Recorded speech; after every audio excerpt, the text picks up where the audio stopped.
नमस्कार मंडळी, स्वागत आहे तुमचं आपल्या ब्युटी ब्लिस या यूट्यूब चॅनलवर।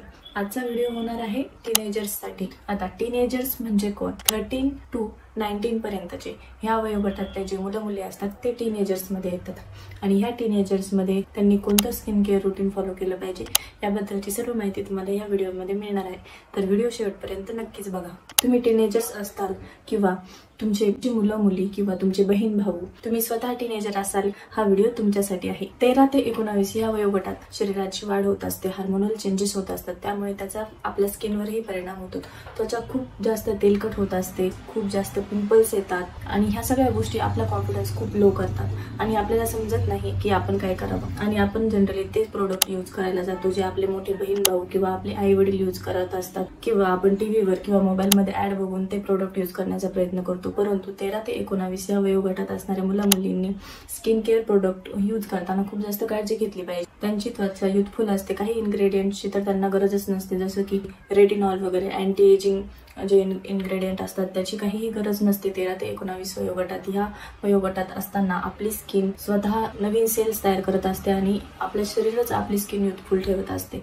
परंतु हार्मोनल चेंजेसमुळे आपली त्वचा जास्त तेलकट होते आणि पिंपल्स वगैरे जास्त येतात। स्किन केअर फॉलो करताना टीनेजर्सनी काय करायला हवं तर stick to the basics, basic गोष्टीच वापरायला हवा, म्हणजे फेस वॉश, मॉइश्चरायझर आणि सनस्क्रीन। ह्या तीनच गोष्टी जर तुम्ही वापरल्या तरीही तुमची स्किन चांगली राहते। ज्यांची स्किन ऑइली आहे त्यांनी कुठले मॉइश्चरायझर, फेस वॉश किंवा सनस्क्रीन यूज करावे तर फेस वॉश, ज्यांची खूप जास्त तेलकट त्वचा आहे आणि ज्यांच्या चेहऱ्यावर खूप जास्त पिंपल्स येतात त्यांनी सॅलिसिलिक ऍसिड असलेले फेस वॉश यूज करायला हवे। तर सिप्लाचा एक सॅलिसिलिक ऍसिडचा चांगला फेस वॉश मिळतो, तो तुम्ही यूज करू शकता।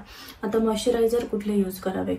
तेलकट त्वचा ज्यांची असते ते कुठल्याही वयातील असो त्यांनी जेल बेस्ड मॉइश्चरायझर यूज करायला हवे। एक्सेला, ओरिजा आणि न्यूट्रोजनाचे मॉइश्चरायझर आहेत जे की ऑइल स्किनसाठी चांगले आहेत, ते तुम्ही यूज करू शकता।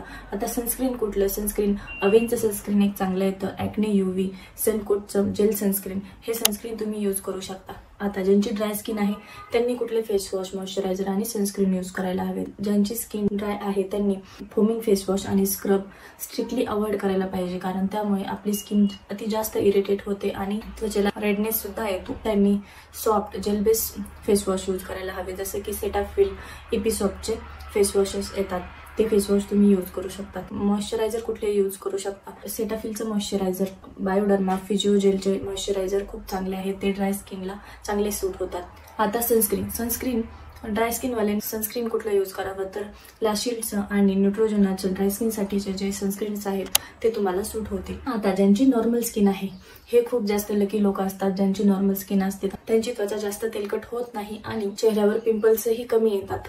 तर नॉर्मल स्किनवाल्यांनी स्किन केअर कसं फॉलो केलं पाहिजे तर नॉर्मल स्किनवाल्यांनीही स्क्रब आणि foaming face wash totally avoid करायला हवेत आणि जेल बेस किंवा वॉटर बेस असे फेस वॉश जे असतात, जसं की सेटाफिलचं आहे, इपिसॉफ्टचं आहे, हे face wash normal to combination skin ज्यांचे आहे त्यांना चालून जातात। आता मॉइश्चरायझर तुम्ही यूज करू शकता, ओरिजा, न्यूट्रोजिना आणि एमोलिनचं मॉइश्चरायझर, हे नॉर्मल टू कॉम्बिनेशन स्किनला चांगले सूट होते। सनस्क्रीन तुम्ही लॅशिल्डचं यूज करू शकता किंवा सनकोट जेल सनस्क्रीन यूज करू शकता। आता हे सर्व झालं की ऑइली, ड्राय आणि नॉर्मल टू कॉम्बिनेशन स्किनवाल्यांनी कुठले मॉइश्चरायझर, फेस वॉश आणि सनस्क्रीन यूज करायला हवे त्याची सर्व माहिती मी तुम्हाला दिलीच आहे।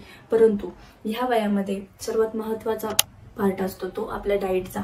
नेमकं ह्याच वयात आपण स्कूल कॉलेजेसमध्ये जात असतो आणि खूप बाहेर पार्टी वगैरे करणं किंवा बाहेरचं खूप खाणं, घरच्यांचं न ऐकणं, ह्या गोष्टी खूप होतात आणि बाहेरच्या खाण्यामध्ये आपण pizza, burger, vada pav, cold drinks, coffee अशा गोष्टी घेतो ज्या की खूप जास्त हेल्दी नसतातच। ह्या वयामध्ये आपण डेअरी प्रोडक्ट, शुगर प्रोडक्ट, मैद्याचे जे पदार्थ असतात ते बऱ्यापैकी अवॉइड करायला हवेत। आणि ज्यांच्या स्किनवर खूप जास्त पिंपल्स येतात, ज्यांची त्वचा खूप जास्त तेलकट होत असते, त्यांनी तर डेअरी प्रोडक्ट तर घ्यायलाच नको। त्यातली त्यात मुलींनी जे 13 ते 19 वर्षात वयोगटातील आहेत त्यांनी मैद्याचे पदार्थ पूर्ण टाळले पाहिजे। डाएट नीट ठेवली तर तुमची स्किन नीट राहील। आणि सगळ्यात महत्त्वाची टिप म्हणजे जर तुम्ही मेकअप यूज करत असाल आणि बाजारात जे मेकअप रिमूव्हर भेटतात ते तुम्ही यूज करू नका, त्यासाठी तुम्ही कोकोनट ऑइल किंवा आल्मंड ऑइल यूज करून मेकअप रिमूव्ह करा आणि त्यानंतर फेस वॉशने फेस वॉश करा। हा व्हिडिओ तुम्हाला आवडला असेल तर नक्कीच व्हिडिओला लाईक करा, शेअर करा आणि आपल्या चॅनलला सबस्क्राईब करा। धन्यवाद।